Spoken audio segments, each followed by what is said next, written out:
शुरुआत करते हैं। हिमाचल विधानसभा बजट सत्र की कार्यवाही स्थगित होने के बाद दोबारा शुरू हुई है, जिसे विधानसभा अध्यक्ष विपिन सिंह परमार ने बुलाया है। विधानसभा सत्र को स्पीकर ने नियम 346 के तहत विशेष परिस्थितियों में बुलाए जाने की परंपरा बताया है। आपको बता दें कि बजट सत्र की कार्यवाही सोमवार 2 बजे तक के लिए स्थगित कर दी गई थी, लेकिन विपक्ष की नारेबाजी और धक्के मुक्की होने की वजह से सदन की कार्यवाही दोबारा शुरू कर दी गई है। इसी बीच संसदीय कार्य मंत्री सुरेश भारद्वाज ने सदन में प्रस्ताव रखा है कि हंगामा करने वाले कांग्रेस के 5 विधायकों को पूरे सत्र के लिए निलंबित किया जाए। तो सदन की कार्यवाही विशेष परिस्थितियों में दोबारा से शुरू हुई है। विधानसभा अध्यक्ष विपिन सिंह परमार ने विशेष परिस्थितियों में सदन की कार्रवाई को बुलाया है। आपको बता दें कि संसदीय कार्य मंत्री सुरेश भारद्वाज में जिन विधायकों ने हंगामा किया है, 5 विधायकों को इस सदन के इस बजट सत्र में निलंबित करने की बात रही है।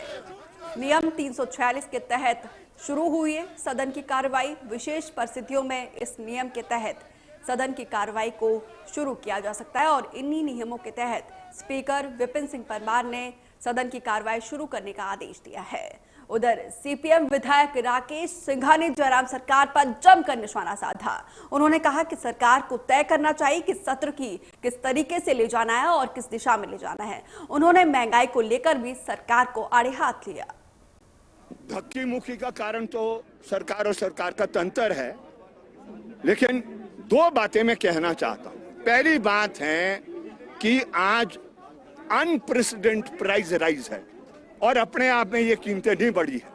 पिछले कल आप गवर्नर जो रिजर्व बैंक के हैं, ये आप उनका बयान देखे, उन्होंने हदायत दी है, हदायत, और सिर्फ केंद्र सरकार को नहीं दिया, राज्य सरकारों को भी दिया। उन्हें एड्रेस में आना नहीं चाहिए कि हम कदम उठाएंगे। एलपीजी के दाम आप देखो कहां पहुंच गए हैं, पिछले 2 महीने में 200 रुपए बढ़ गए हैं। तो इसलिए महंगाई का कारण एक मुख्य तौर पर ये सरकार और सरकार के कारण से है, अटूट है, ऐसा मेरा मानना। देखिए उसके हालात पैदा हुए, मैं उस पर कमेंट नहीं करना चाहता हूं। Yes, it is a fact कि जो हमारे इंस्टीट्यूशंस हैं उसको सम्मान देना है, प्रोटेक्शन देनी है, लेकिन एक हालात ऐसे जब पैदा होते हैं तो हस्तक्षेप करने के तौर तरीके भी सही होने चाहिए उसको सामान्य बनाने के लिए। मैं इस पक्ष का डे 1 से हूं। सदन और सदन की जो मर्यादाएं हैं वो रहनी चाहिए और चर्चाएं खुल की होनी चाहिए, विपक्ष से भी आनी चाहिए और सरकार की तरफ से भी आनी चाहिए। मैं उस पक्ष के लिए हूं, लेकिन ये सरकार को तय करना होगा कि किस दिशा में वो इस सत्र को ले जाना चाहती है। It will depend upon the attitude of the government. उसका एक सकारात्मक रवैया होगा तो मैं समझता हूं सदन चलेगा और चर्चाएं होनी चाहिए। लेकिन मैं एक आवाज हूं उस विधानसभा में।